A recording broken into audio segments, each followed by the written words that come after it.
unusual that we cannot. Hi, everybody. Hello, hello, hello. Walking through a little. We're alive. I'm going to take off my mask until Marcos comes closer, and then I'll behave. All right. God love you. All right. Welcome, everybody. Why don't we just relax? I had a nice little dinner with Father Peter. We broke open a can of soup and added some meat to it. We were in heaven. We had a nice little visit, Father Peter and I. So I'm here with Marcos and a few of you tonight, and we'll just enjoy each other's company. Why don't we begin with a prayer in the name of the Father, the Son, and the Holy Spirit. Amen. Heavenly Father, we give you thanks and praise for your many blessings, especially the blessing of strength when we have difficult times. May we try to live fullest lives we can under the circumstances, trying to find time for charity, for love, for excitement, for sacrifice, for giving. Please help us be fully human as we struggle with all of the limitations. We make this prayer through Christ our Lord. Amen. So today is the Feast of the Immaculate Conception, and Marcos is going to come by. His daughter Paloma, who is part of our school, was attended physically the Mass, and maybe we could talk about the Mass this morning. A couple of nice things that happened with the school kids. I was kind of impressed. So Marcos, usually we have Mass for the school on Thursdays, but it was suggested that we move it to Tuesday because it was the feast. So right. We had the Mass. So now tell me, you Paloma studies at home. So what gave you the idea to have Paloma come to Mass today? Was there any particular reason? Or? Oh, sure. I was off today, and that was a surprise. I didn't realize I was off today. So I said, well, why don't I spend some time with Paloma? Oh, good. Went over, picked her up. I did have to do a couple of things, and then I went over, picked her up, and took her to Mass. So she was excited to go. I told her about it last night. Oh, good. Because, again, we all want to be safe, and we all understand government restrictions and all that. We don't fight it in any way. But there is a natural desire just to be together. When we were doing the summer program together, Paloma, I still remember Paloma. You come and join our summer program. If you do, I'll make you a pie. I thought it was cute. So that was great. So it was a nice Mass. And then what was nice about it was they had a collection. Mm-hmm. So the kids donated money at the collection. Children's shelter, right? The children's shelter. I think it was over $170. Okay. That was nice. So that made me feel very proud because, again, as difficult as our lives are, it's good for the kids to remember. There's kids with more needs and all that. So that was nice. So I thought that's a nice thing to start our evening with. We'll have more little discussions, but in the meantime, Hi, Kathleen. Hi, Kathleen. It's so good to see you. I tell you, I owe people phone calls and everything. I don't know. Hey, when are you going to catch up on those phone calls? Well, I'm pretty good. It's a couple of emails. Okay. One of the emails I want to, I got Ed Frere, your knight. He called me, and then we had a little difficulty getting a hold of each other, but they were so nice. The Knights of Columbus was very generous this month with helping. So how much did you help the Knights? Because are you the treasurer or? I'm the treasurer. You're right. But as a community, we want to help each other out. Right. So we had to spread the wealth, and we were able to, because of the blessings that we were allotted, we were able to give thousands of dollars away this month. So a little went to the daycare, a little went to the parish. The daycare, the church parish, the school, the youth. Good. Groups, CYO. Oh, great. Yeah. Great. And then we also went to a food pantry and the food bank, San Antonio Food Bank. That's good. Mm-hmm. Oh, that's good. Oh, yeah, during this time. Oh, that's good. So, no, that's great. And again, we couldn't forget the seminarians. Oh, good. Yeah, so we were able to spread it there, too. Well, good. We're in good shape for the shape we're in. All right, so let's see. Is it 1, 2, 3, 4, 5, or 6? What are you picking? I'm going to pick 6. I love my 6. Lucky 6. All right. And let's Kathleen, I hope you're doing well. I saw all your articles, Kathleen, that you're writing for the Catholic newspaper and all that. That's great. All right, so let's roll the dice. Go ahead. Okay. 3 and 4. Well, I'll let you, we'll stay socially distant here. Another thing, Paloma, since she's been at home cooped up, she wasn't used to the 6 feet. Now, she Yeah. wasn't shoulder to shoulder with the kids, Yeah.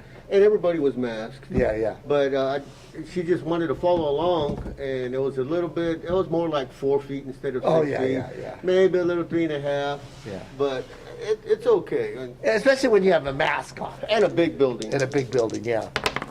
1 and 2. Tight race, everybody. Yeah, 1 and 2, I tell you. 2 and 2. So that's good. So that was good. 1 and 3. The Knights of Columbus do a great job, and in fact, the room we're in.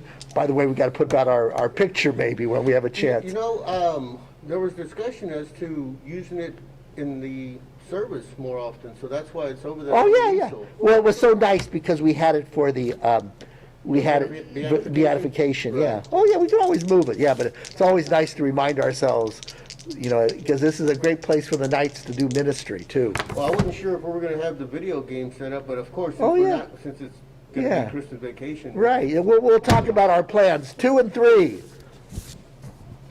God love us. God love us. Yeah. No. But yes, we 3 and 6. here in McGivney. Yeah, we're in the McGivney. Because, there's a whole history of the Knights of Columbus. The Knights of Columbus were, this was where they met for many years, and they were in charge of the concession. Was that after it was? Yeah, so in the at some When it point. was Guinness. No, when it was St. Paul's. Okay, no, I was just asking. Yeah, no. Way back. Yeah, not that far back.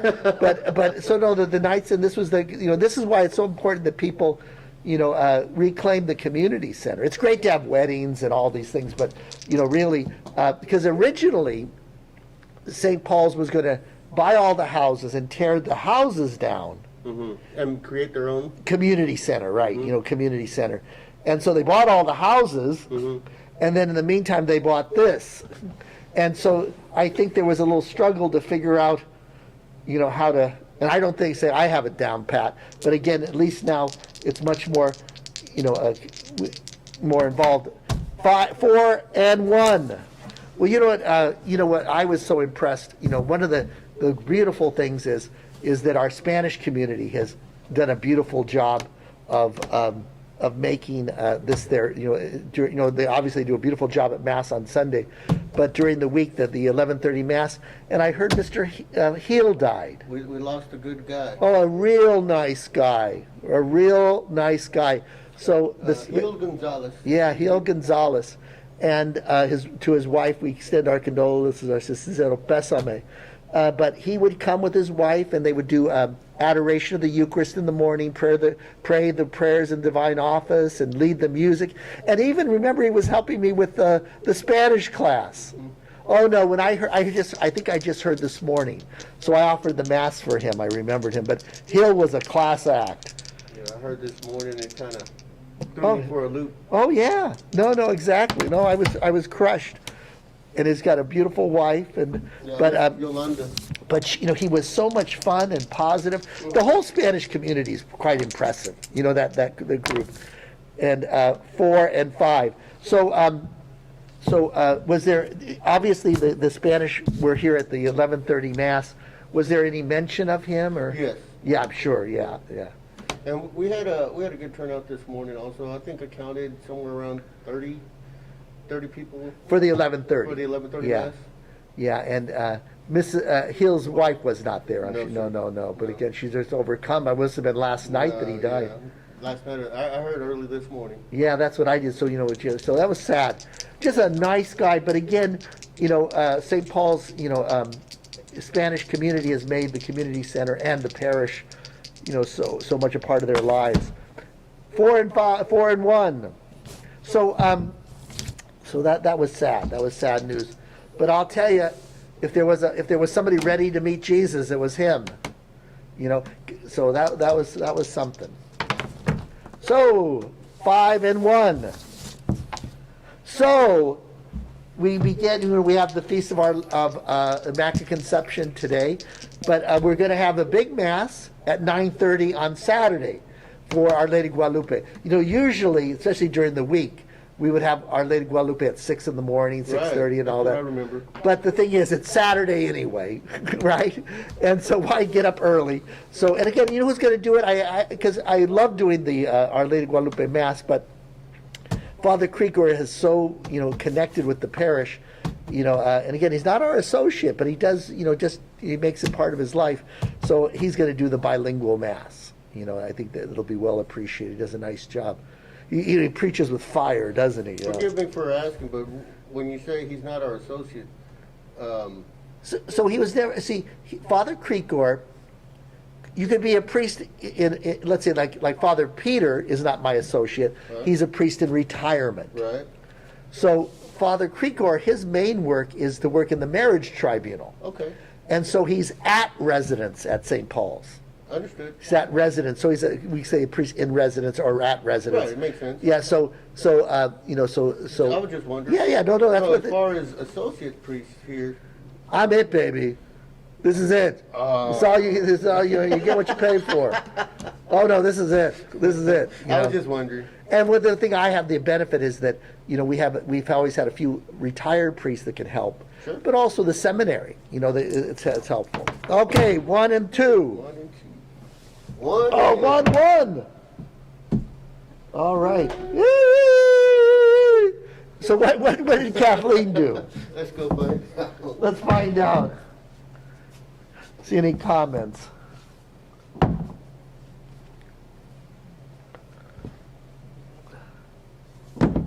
Oh, we got a couple people here. Hi, everybody. Who's there? Kathleen chose 1 way back. Oh, my goodness. Are you sure? Check the time in which she signed in. Oh, I trust Kathleen. Who else? Stella Ramirez. Stella, how are you? Yeah, I don't know what she picked, but she was cheering on Kathleen when she was getting close. I love it. I love it. Again, Hooray it's just... for number 1. Yeah, Kathleen. yeah. All righty. Okay, make your new picks. Yeah. So good. So again, today was a nice day. But what do you think of this weather, Marcos? Do you like this colder weather? I do. Oh, good. I love colder weather. What about yourself?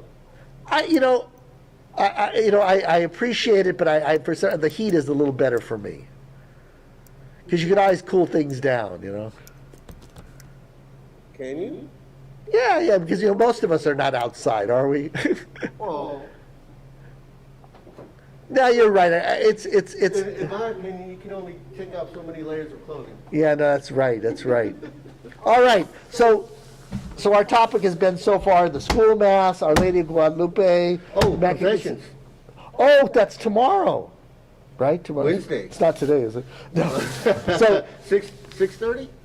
6:30 oh, on Wednesday. is it 6:30? 6:30 on Wednesday. Yeah, right. So there's going to be 4 of us priests, and it'll be at the church. So that'll be nice. I went to St. Helena's. You're going to be twiddling your thumbs. Yeah, well, I'll see. St. Helena's, I'll be honest with you.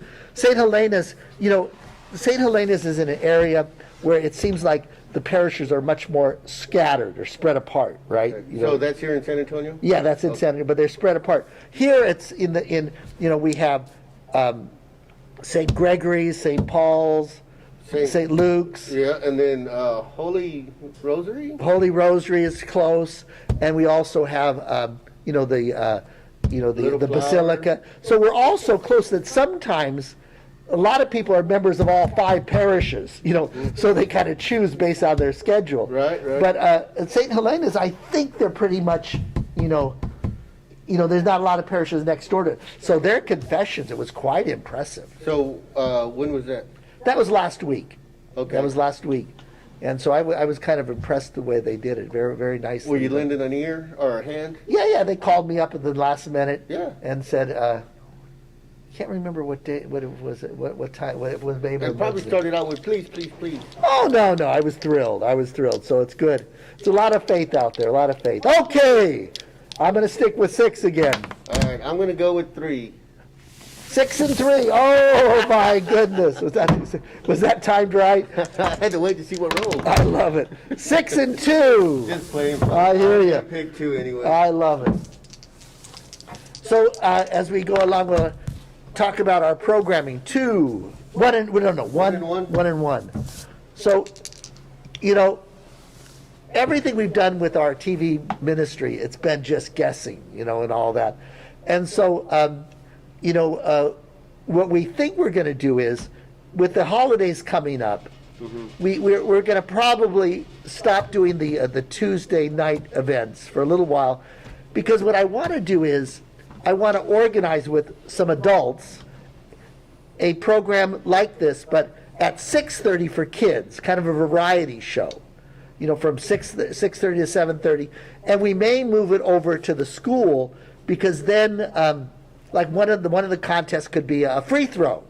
You know, two kids could be there, and they're socially distanced, or you know, just so we may move the programming and have kids, you know, be the host and things like that. So we need a lot of adult organization, but we'll think about it. All right. So this is double six. Double six. So we're going to take it because of the Christmas holiday and the New Year and all that. So in actuality, is this our last program? Yeah, I would say so. Yeah. For a little while. Yeah. Because we're just trying to figure it out, you know. We appreciate those who have been faithful to us, and again, it's just always good to be together, you know, together. And again, this has given us a chance to learn and share information. Yeah. Oh, by the way, information. So after Mass, we had a nice experience. You know, Tessa, Mallorca. Student Mass today. Yeah. So after the student Mass, one of our alumna, Tessa. Mayorga, she is a Girl Scout, and she got her award, the highest level of award, and her project was to do a little shrine behind the youth room, behind the youth house. And so after Mass with the kids, the 6th, 7th, and 8th graders, and Tess and her family, and then we went behind the house and we blessed the shrine. It was quite nice. You know, you guys have a lovely parish. You know, you know, as a pastor, you always know you don't create a parish, you inherit a parish. You know, and so much has gone on. I love it. All right, 6 and 2. I got the 2. Yeah, this COVID is something else. Yeah. Oh no. And it'll be something to talk about for years and years, even after the vaccine. Oh no, exactly. So, you know, what I had, so far I've gotten 2 vaccines. I've gotten my flu shot, then I got my shingle shot, but I've got to get my second one. Right. Got to go back, and then I look forward to the vaccine for the COVID. I do, and all that. And, you know, my state of California there, you know, at least here in Texas, I mean, we're struggling, and there's people getting sick and dying and all that. But the thing is California, they're very limited. It's you know, so that has an emotional problem. All right, 3 and 1. Got 'em. 3 and 1. Let's see what we got. So who's there? In this, the McGivney.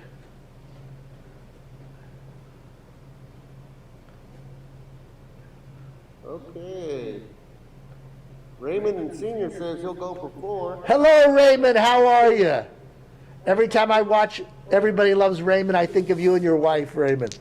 Stella went for number 2. Okay, 2, Stella. Kathleen went for number 5 in the second race. 6 and 2. Oh, have fun. 6 and 5.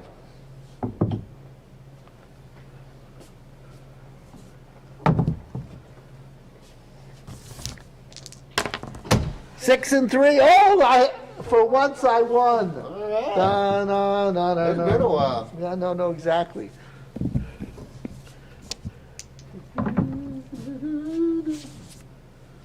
So I, you know, after every Mass, at school Mass, I talk to the kids and ask them ideas for the to do our variety show. Okay. You know, so again, it's What have you gotten so far? so far, you know, teachers against the students. Whatever it is. Just Right. Teachers against students. But the other one is, what do you call it when you have a tournament? You know, to have a tournament for the Right. You have a champion. champion and tournament for the video video games. That's another thing.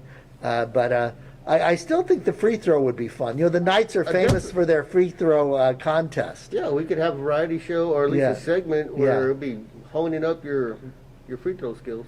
Well, you know, as another thing is that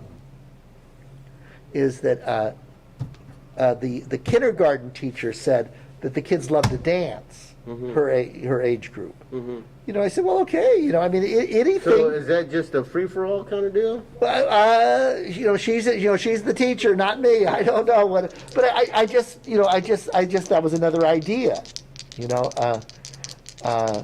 So you know, we'll see. You know, I like the competition aspect, and I was thinking maybe like Simon Says, until there's only one, kind of like musical chairs until there's only one. Well, you can eat. Oh, I see. So And you Simon. try and twist them up with the. Oh, a Simon Says program. Okay. Simon Says, or even musical chairs. You know, it doesn't matter. It's how do we spend time together? You know. Well, the chairs would have to be spaced out. Oh yeah. How funny. Space. I see why you can. But again, we don't know what's going to happen in February. No, this is true. You know, we don't know after the new year. So yeah. Isn't that so? Everybody can be Okay. healed. All righty. Okay, kiddos. 1 and 5. Make your guesses. I'm gonna go with 3. Double 5s. Go for it. So. Double 6s. Oh my goodness. You know, we were at 6 and 1. we were at the student mass today. Right. And my wife was at home watching online, Yeah. and she sent me a text telling me, "Hey, I can't see the speaker. The camera's not aimed at the speaker. I can hear him, but I can't see him." And by the time I was able to Yeah. clear my phone and go over to something else, she sends me another text saying, "Oh, okay, I can see him now." Okay, good.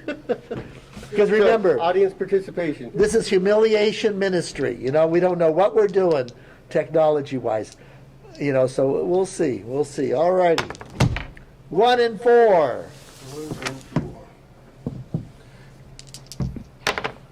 Double 5s. Five. Is So we had 13 people last night at the prayer group, Deacon Augie's prayer group. and this was at the church this time? Right. We've been having it at the church. Yeah. 13 is good. Yeah, and that's including Deacon. Yeah. But, you know, everybody was spaced out. Yeah. No, it's you know, we have, the thing is, we've always had the challenge of how do we use our space at St. Paul's, you know what I mean? Because it's such a unique, you know, situation, you know. So all the houses, but then, you know, then, yeah, and then this, and then the church. Well, and then another point of community, after the prayer group, people went over to the pastoral house and they just had some snacks and some food. Really? Well, that was a good idea. All right. Okay. Double 6s. Oh, check them dice. Yes. Is it 2 and 1?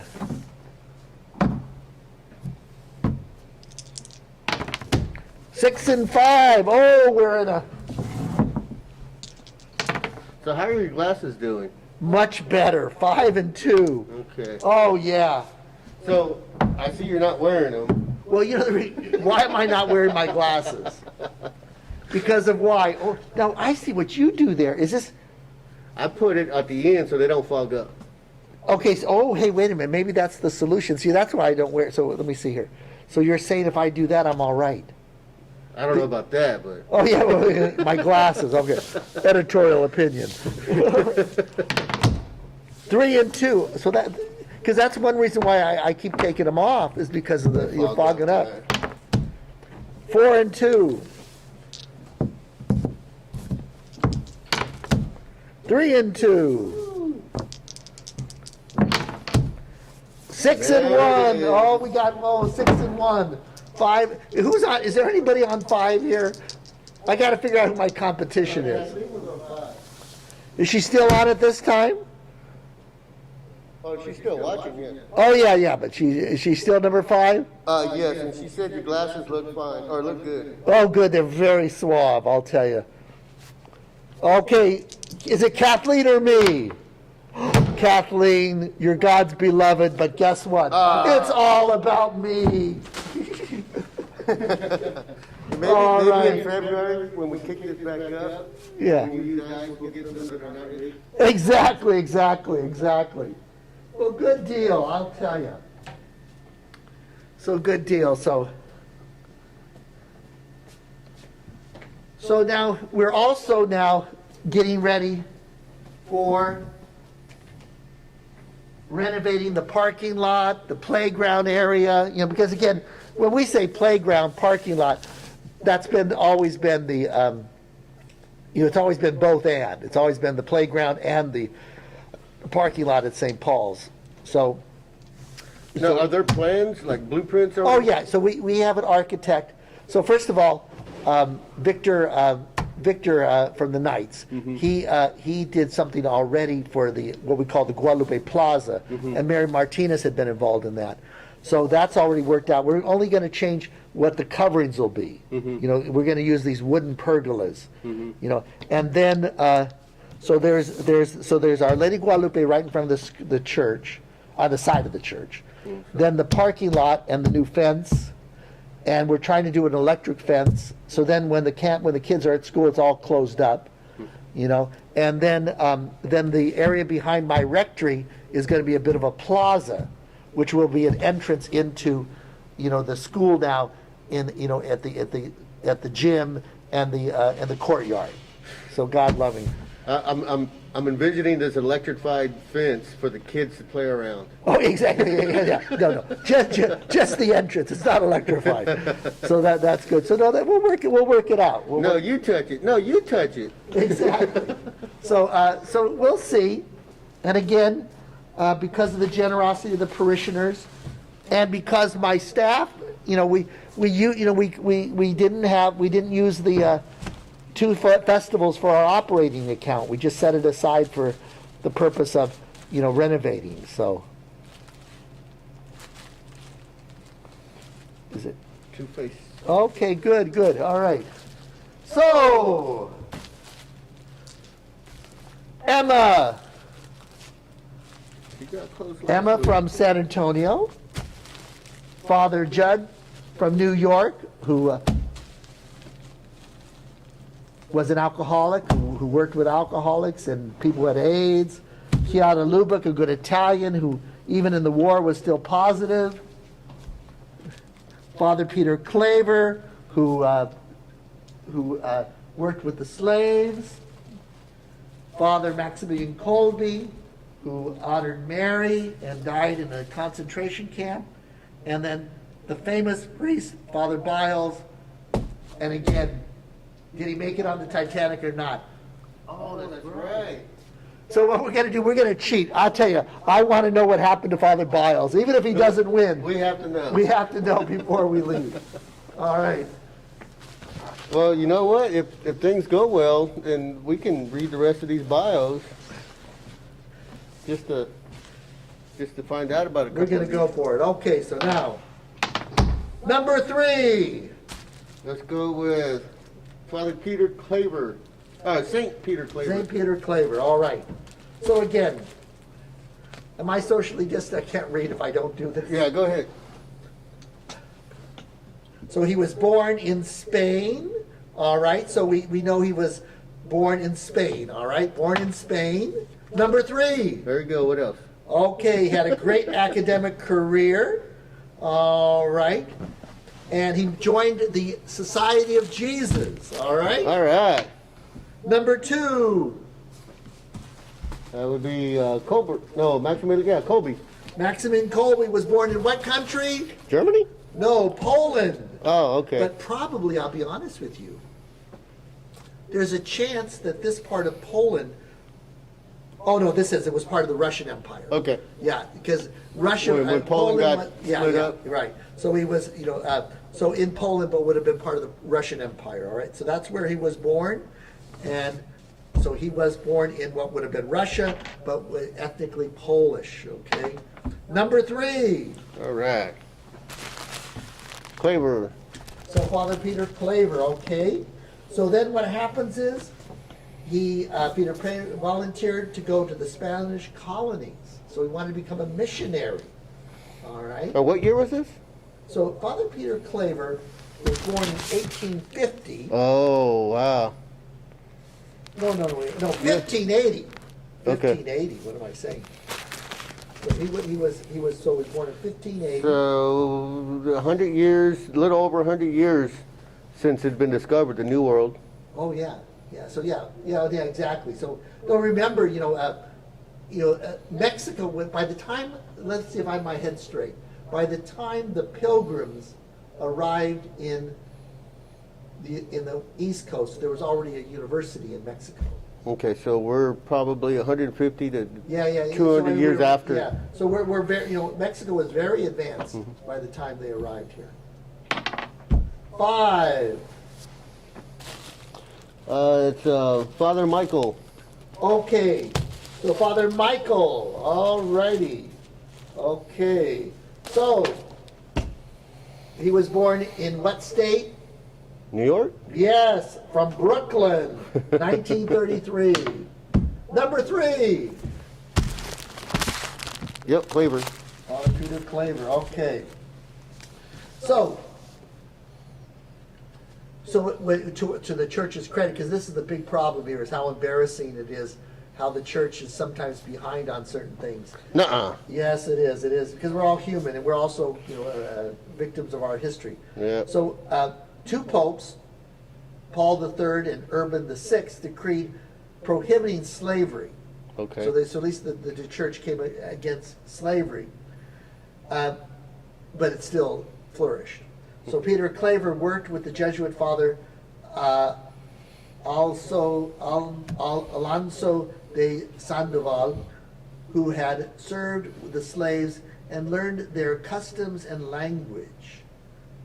He mentored Father Peter Claver, who would carry on the work. Okay, so again, thank God, the church had already declared these 2 popes slavery is wrong, because in the United States, it's wrong, but it still flourished. It was still legal. Right. Okay. See, what happens is that historically, again, slavery wasn't ethnic, like black people were slaves.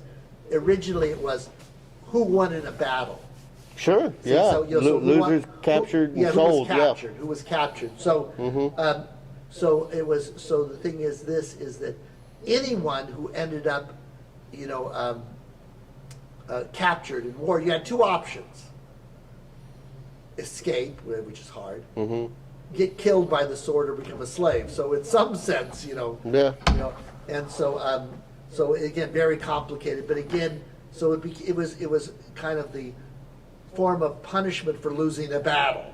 So again, awful institution, and then it became very much African slaves. Number 5. Okay, Father Michael. Father Michael. Okay, so we know he's a New Yorker. And, okay, at the age of 15, he began his formation he went to what we call the minor seminary. He became a little high school student to study becoming a Franciscan. Okay. All right? So he became attracted to the Franciscans. Number 6. Okay, Emma. So Emma, again, San Antonian. San Antonian. Is this number 2 for her, right? No, 1. Number 1. Okay, let's get back to number 1. So she was born in 1916, and she was born in San Antonio.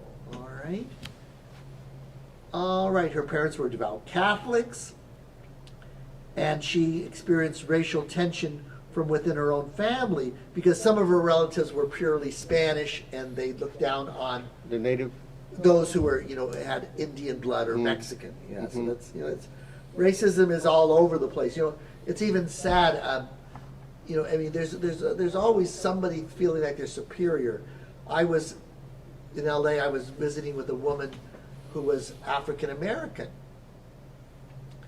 and she said that her ex-husband's family was prejudiced towards her because they were African American, but they were lighter skinned. And I'll be honest with you, again, this woman was very light skinned. I didn't even know she was African American. I mean, she could have been, European.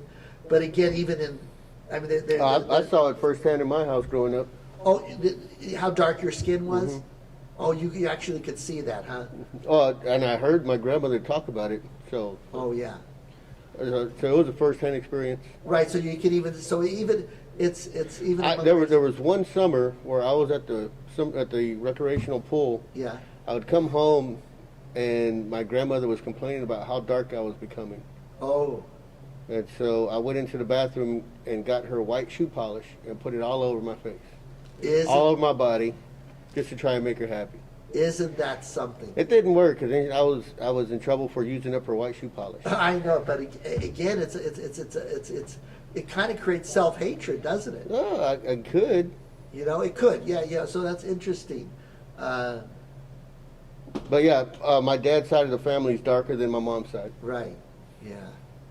It's something we all have to work on. It's all have to work. I was talking with the kids today, and I said with the Immaculate Conception, I said, what's a mom's main job? It's to love, right? To do kind things and all that. The kids were great. And, we have to learn how to be loving people. Sure. Especially if, but again, we're all jealous of each other, and we always want to feel better than the other guy, So like, these beautiful African Americans, they have to, straighten their hair. There's another strange thing. I think it was, and I can't remember which culture it was, the Incas or one of the Indian cultures, in which they would the skull deformity. Skull deformity, exactly. Right. Do you know what culture it was? Was it Aztec or no? No, I don't know for sure, but I believe it might have been Aztec. But then there's also with the elongation as well. Yeah. That was more of the Inca. Inca, maybe, okay. Yeah. But what I'm saying here's a beautiful child of God, created in God's image and likeness. And they put this board on his head as an infant, so it would form it into this kind of look, It's crazy. It's crazy stuff, isn't it? I mean, we don't want to judge it and all that, but... There's a reason for everything. Right. But most of the time, something like that's misguided. Yeah, misguided, well-intentioned, because we do all the same things. The other thing is like with the... Chinese women with the feet, right? Is it? Oh, foot binding. The binding of feet. Japanese, I believe. Japanese, okay, yeah, Japanese. But again, we're born God's beloved, and we find our bodies defective. So it's interesting. Okay, all righty. Number one. All right, Father Thomas Biles. Okay. We're going to go backwards. We're going to go backwards on Father Thomas because I want to know what happened to this guy. All right. I hope he survived. I'm not sure. So, card number 8. Father Biles was among the roughly 1,500 passengers and crew who drowned aboard Titanic. His body was never recovered. In a National Catholic Register article published April 15, 2015, the 103rd anniversary of the Titanic sinking, Father Graham Smith, pastor of St. Helena's Church that Father Biles had pastored, announced that he is the early stages of having Father Biles proclaimed a servant of God, which he hopes will lead to his beatification as a hero of priests. Okay, all right. So again, sad news. He said he didn't make it, all right, but he made it to heaven. God love him. All right. On that positive note, all right, number 2. Who do we have here? Number 2 is Colby. Okay, Maximilian Kolbe. All right. So born in Poland, in an area that was under the Russians. Then again, he joined the Franciscans. Okay. Number 1. All right. Father Biles. Okay. Thomas Biles. Going backwards. Number 7. All that we know of Father Biles from the time of the Titanic hit and the time it sank, Monday, April 15th, 1912 at 2:20 a.m., was learned from eyewitnesses aboard the lifeboats who survived and were interviewed in New York. Many told the same tale of the English priest,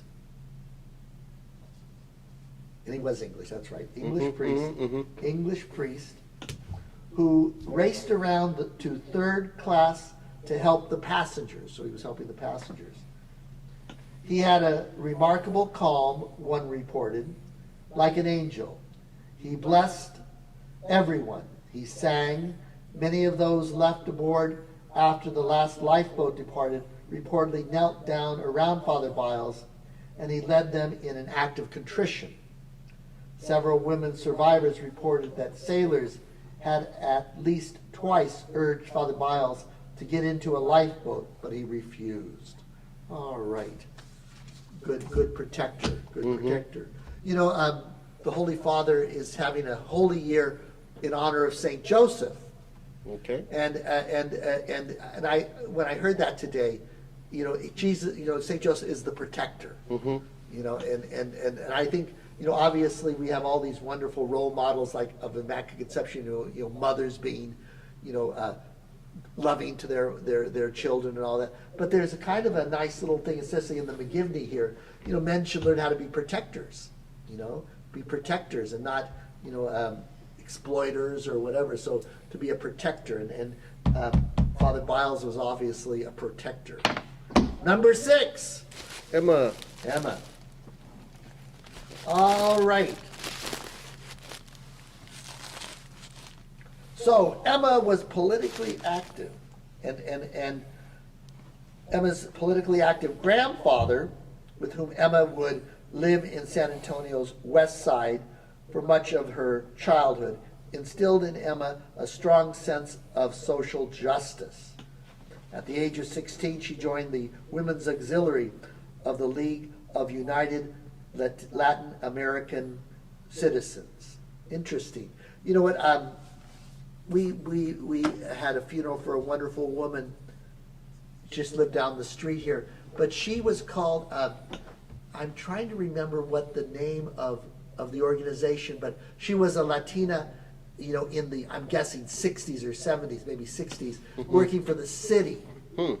And it was a group of Latino women that really fought for, you know, social justice rights for Latino women at work. And I cannot remember the organization. But again, what was interesting, you know, the woman, lovely lady, you know,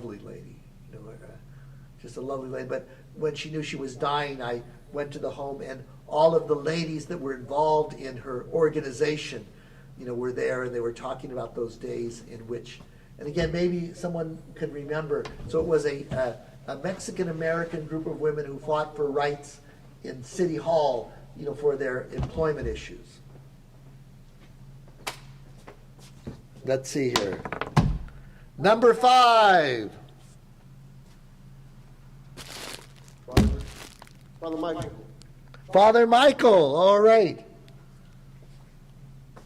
So Father Michael, again, he joined the Franciscans, and then he went to New York. He was assigned to New York, and basically, Father Michael recognized that he had become dependent on alcohol. Okay? What I love about a nun or a priest that becomes an alcoholic, I mean, that's a lot of suffering. But it does show that we're human, and, you know, everybody needs help. You know, priests, nuns, you know, they didn't come from Mars. You know, they came from families, and, you know, they're not perfect, and they're just struggling along. So we're very proud of all the priests and nuns who have had alcoholism. And it's really kind of neat. You know, the first alcoholic ward was established with Sister Ignacia, right? Good. So it's kind of a nice thing. Number 4. 1, 2, 3, and we got Chiara Lubick. Yeah, God love her. Okay, so again, she was born in Trent, Italy, all right, northern Italy, and in her youth, her character was equally influenced by her mother's pious Catholic faith and her father's strong socialist and anti-fascist views. while still in her teens, she joined the Franciscan Third Order. So what's nice about these third orders, what's a third order? I was going to ask you that. Yeah, so what happens is Well, you said like JV or... no, it's a JV. I love that. That's a good sports analogy. No, what happens is that a group of men and women who have a community and they dedicate themselves to poverty, chastity, and obedience, and they're full time. Let's say. Okay, full time. Yeah, You know, sure. so what happens is they want to extend their spirit to lay people in their work or at their home. Mm-hmm. So what happens there? You'll have a third order. So what happens is you it's kind of like, it's a club or a spiritual club or organization or school in which you learn how to live a Franciscan life, not as a priest or a brother or a nun, but you live it as a lay woman or In lay that man. community or in that commune kind of Yeah, setting? not like that, but you're living it, in the real world, and you don't become a Franciscan. You are a third order Franciscan. No, So- I understand. so what happens is, like, for example, nowadays they call it auxiliaries. So like we have a great group of sisters. They are the ones who founded our school, the Brigidines. Mm-hmm. And so they have, I'm guessing, they either have an affiliate, and so like Jennifer Smurl is a member of it. So they're part of they're an affiliate of The Brigidine. the Brigidines. They could be called auxiliaries. I don't know their exact term. I can't remember for this organization, but it's either, so that kind of like the third order auxiliary or an affiliate is somebody who isn't going to take vows to become a nun, priest, or a brother, Okay. but they want to live that spirit in the world as a married person or a single Sure. person or whatever. Yeah. And again, it makes so much sense, for our Brigidine. I think it's an affiliate, because what happens is that all these adults were raised by the Brigidines and deeply affected them, and they're grateful. So, have you ever been to the Brigidine convent? No. Very nice. Is that here in San Antonio? Yeah, so what happened is the Irish sisters came in full habit, and probably wool in the summer, probably. Sure, all the time. And they, All in black. yeah, and then so Monsignor Leopold got them a house, but eventually they lived. The convent that was owned by the parish, I think, or the one built by the parish, is the one where the Josefinas live. Oh, okay. That was our property. That was church property, parish property. So the Brigidines lived there. And then a wonderful woman who died donated, I think it was donation after death. I apologize if I'm wrong. But what happened is that donated her home, a beautiful home, just right up the street. Mm-hmm. And so then the sisters, I think, as they moved and grew, they bought more property and it expanded. And they created a daycare. They did a little daycare there, St. Bridget's Place and all that. And that's where, they would gather, their affiliates, if that's correct, So, and Father Peter was at St. Bridget's. He was the founding pastor there. But Sister Dorothea, I don't know if anybody's watching, but Sister Dorothea, who was very important at St. Paul's, became his pastoral associate, Sister Dorothea. So, and I remember Jennifer talking about Sister Dorothea. Great ladies. Number 6. Emma. All righty. So Emma. So then we have, so she's got a social awareness, and by 16 she's joining this kind of movement for Hispanics. And during the Great Depression, Emma joined organizations such as the West Side Unemployed Council and Workers Alliance of America. There she advocated for better treatment of Mexican Americans, whom she felt were not receiving equal access to government things. This was happening all over the place. At one point, I was an associate pastor in a city called Azusa, California, and an elderly woman told us how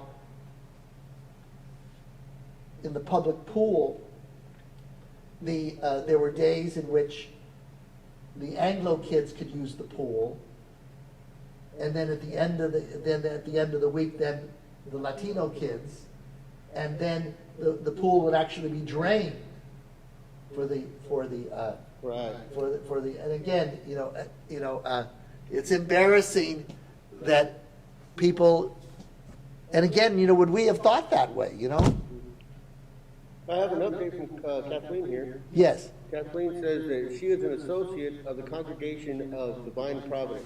Oh, yes. Okay, exactly. So thank you, Kathleen. That's great. Again, Sisters of Divine Providence have done a great job, in San Antonio and all over the place, I'm sure. But so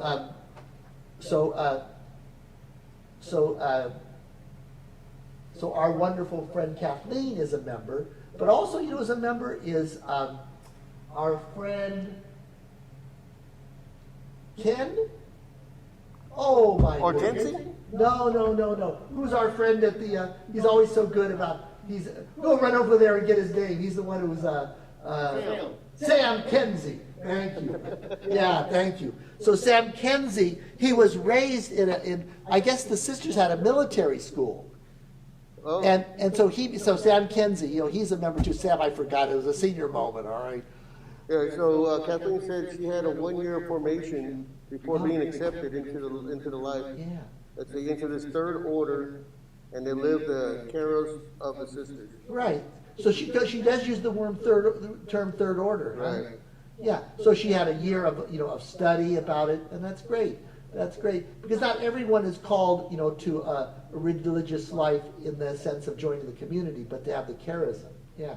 So Kathleen, that's great, and I think and Kathleen has Sister Barbara, right? Sister Barbara's a great friend of Sister Kathleen's, and that's good news. That's good news. And Sam,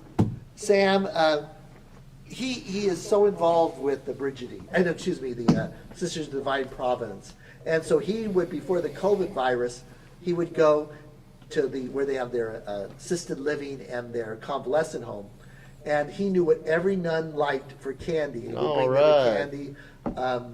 No, just a great guy. So Kathleen, thank you for sharing. That's good. That's good. All right. Okay. Number 3. Okay, St. Claver. All right. So again, so for the St. Peter Claver, so while St. Alphonsus served the slaves where they worked, St. Peter Claver went aboard each slave ship when it arrived in Cartagena. Can you just imagine how awful that? I mean, for everybody, So the thing is that how anybody who owns a ship or can own a company and treat people like that. Mm-hmm. So you have to really kind of say that they're dehumanize them or make it right or whatever. It's crazy. It's wild to think of people just associated other humans as property. Yeah. And again, hopefully in 100 years, people will be ashamed of not respecting the value of an infant in the womb too. Right. It's again that, but the key thing is, all of us can do this in subtle ways. We can treat people. We all have our little prejudices, and so we have to be careful. So so I'm sure your grandmother loved you, but it's a little message. That's better now. Yeah, no, exactly. But it's a little message, And the thing is that we're all raised with what is good looking. So like 100 years ago, a woman would be, her health would not be. How can I say this in a way? In the 60s and 70s, we had a girl named Twiggy, right? Mm-hmm. And she was almost, she was skinny. And so, but prior to that time, women, who weren't so concerned about weight. Let's use that. Is that a safe term? Sure. It was something beautiful. Oh yeah. Someone beautiful. And so now today, kids, get anorexia, and all that kind of stuff. Self-conscious about everything. Everything, and again, it's these messages. So like, am I beautiful enough? Am I light enough? Is my hair enough? Is my complexion clear enough? And so, And the thing is this, is that, you know, kids get a message that they're not all right, you know, and they are all right, all right? Number 2. Well, that comes along with education. Parents need to be educated just like kids Yeah. do. So that's Colby. Oh, yeah, and what messages, you know, what message they're giving to their kids, you know? And I hope, you know, we're modeling it, you know, because, but again, okay, so Father Colby, he goes to Rome, all right? He goes study, and he begins this wonderful, wonderful, wonderful ministry called the Militia of the Immaculata. And eventually he'll start a newspaper. All righty. Number 3, All right, Cleaver. St. Peter Claver, all righty.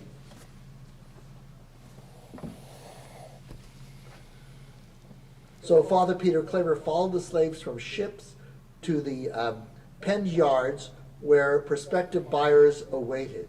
He distributed food and medicine to the slaves and, with the help of interpreters, offered spiritual consolation.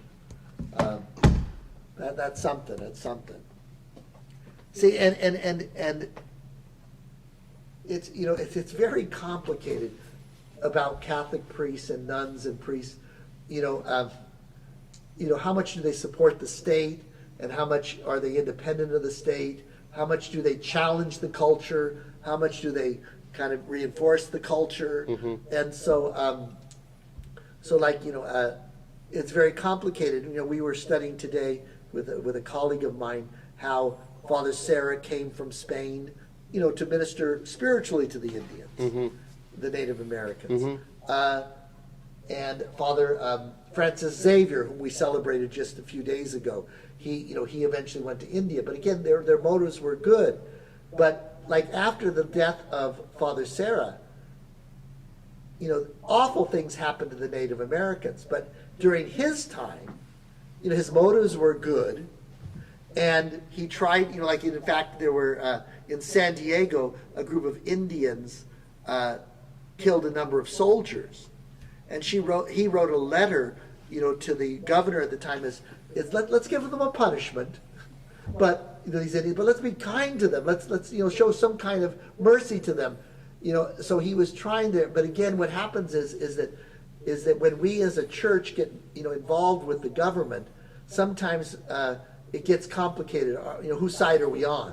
Oh, yeah. You know, and then there's a misinterpretation of it, you know. So And there's always that argument that, oh, no, you have more allegiance to Rome than you do to our country. right, or you got too much allegiance to the country, not your faith, you know, with your values. It's all very complicated. Number 2, Colby. all right. So, all righty. So, Maximilian, okay, so in 1918, he returned to Poland, which is now independent state, or country. He remained active in promoting the veneration of the Immaculate Virgin Mary. He suffered from tuberculosis, but when able to continued teaching at Krakow Seminary, okay, the diocese where John Paul II was raised, okay, and he became bishop. Number 1. Oh, Father Thomas Biles. All right. So let's see. Going backwards with Father Biles. All right. So we know he died on the Titanic, and that he was very heroic. Right. You know, during the sinking of the Titanic. So going backwards. On Saturday, April 13th, 1912, Father Biles spent much of the day hearing confessions.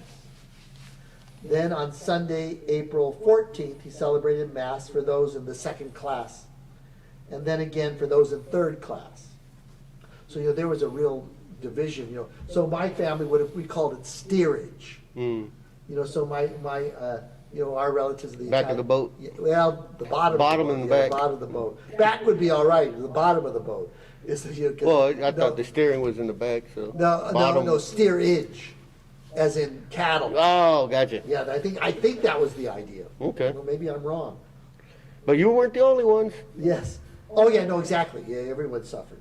That night, Father Biles was observed on an upper deck walking and praying his breviary when at 11:40 the Titanic hit the iceberg off the coast of Newfoundland.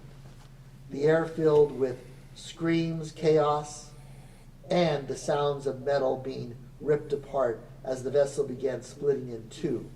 It soon became apparent that available lifeboats could accommodate less than half of the roughly 2,400 passengers. Again, the thing is that, saving a buck, economically. Yeah, and all the money they spent on all the luxuries. Oh, now that I think of, I hear what you're saying. Yeah, all the money spent on the luxuries, and they couldn't afford enough boats, Of course, they were kind of egotistical. They thought it was never going to be sinking. Right, They were yeah. never going to sink. Number 6. Emma? Emma, okay. Emma, San Antonio. West Side Girl, social justice. So she got involved in these different organizations, okay? Emma Tenayuka became known for her labor union activism. She founded 2 international ladies' garment workers' unions. Emma was also involved in the 1938 pecan sellers' strike, in which thousands of workers from 130 pecan sheller companies were gassed, arrested, and jailed for picketing. I was arrested a number of times, she said. I never thought in terms of fear, I thought in terms of justice. I guess this was I think there were 2 things. We had Fink's Cigars. Cigars here, right? Right. Fink's Cigar. Is there still a company here? Yes. So we had Fink's Cigars and the pecan. Big. I think we were. I don't know if we were. Now, there are still a couple of pecan companies here in town. Yeah, it was big. It was really big. But I believe that I guess the center of pecan picking and harvesting has moved a little bit more northeast of here. Oh, okay. But it's still big. Yeah. Wherever there's going to be trees, Yeah. orchards. So, but again, rough life. Number 1. Thomas Bile. Okay, so again, moving backwards. Okay. 2 days before sailing, Father Biles met with his friend Monsignor Watson, from whom he borrowed a portable mass kit and an altar stone, a blessed slab of marble about the size of a small placemat, so he could celebrate Mass aboard the ship during the 5-day journey.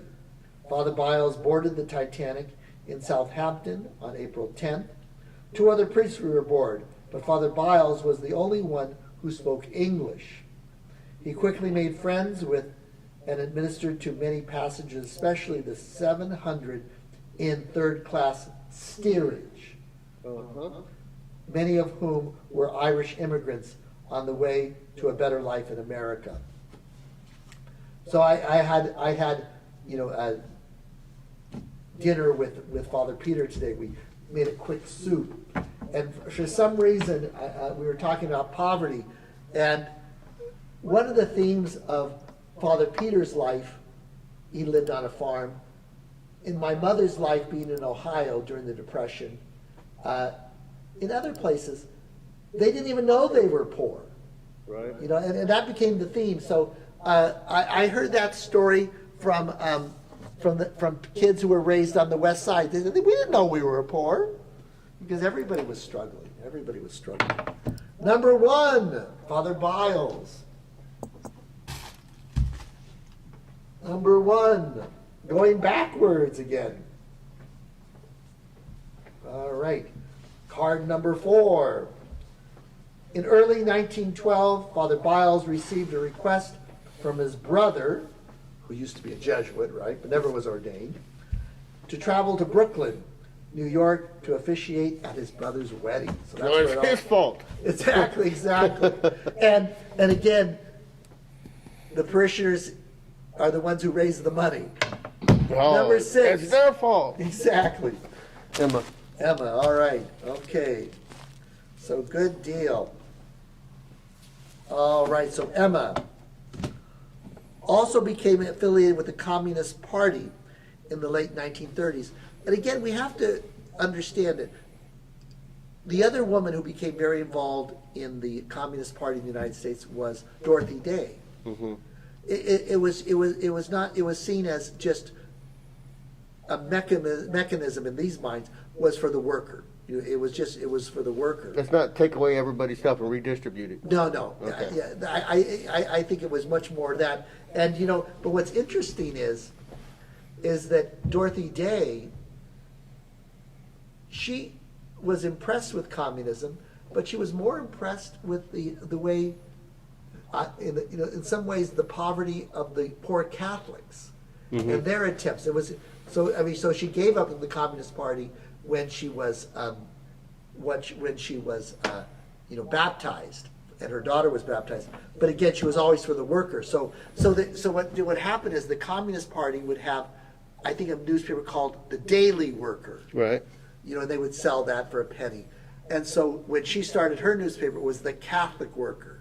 So it has a real connection with her experience of just being caring for the poor and justice, not a unjust redistribution. Because remember, she worked for the poor and all that. But what happened is she did sell a book and made some money on it, and she ended up buying a little beach house in and very poor little thing. But again, and she, even though she worked for the poor, she needed to get away, so she took care of herself too, but in a generous way. Number 1. Father Biles. Oh my goodness, going backwards again here. So, Thomas exchanged several letters with William in which Thomas expressed his feeling that God was calling him to become a priest. But poor health delayed his entering the seminary, and instead he taught at St. Edmund's in England for several years. In 1899, he went to Rome, there studied for the priesthood, and was ordained in 1902. Father Biles was assigned to St. Helen's Parish in Ongar, England, a small town where he became a much-loved servant of the Catholics there, and in many neighborhoods, towns nearby. Okay? All right. Number 2. Maximilian again? Yes, sir. Colby. Continuing forward. So again, in 1930, Maximilian Kolbe eventually takes his ministry to China and Japan. The monastery he founded on the mountain in Japan would survive the atomic bomb blast resulting from the United States bombing Nagasaki. He also founded a monastery in India. What's interesting is that the bomb that hit Nagasaki, it was in the Catholic neighborhood. It was so it's got there weren't a lot of Catholics in Japan anyway, and it was in the Catholic kind of enclave, and it's kind of miraculous that The monastery survived. The monastery survived. That's amazing. Number 1. Father Biles. So here, we started from the back, and he's still going to win. Now he's going to win. So Father Biles. Here, he'll show us. So going back now. So Father Biles, this is going back to card 2.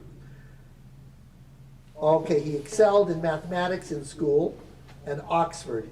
He focused on math, modern history, and theology. While completing studies towards his Bachelor's of Arts degree, he had left the Congregational Church and joined the Catholic Church. He and William exchanged letters sharing their continual search for the church. Okay, all right, so there he becomes a convert. All right. Are we going to... All right. Number 2, Maximilian.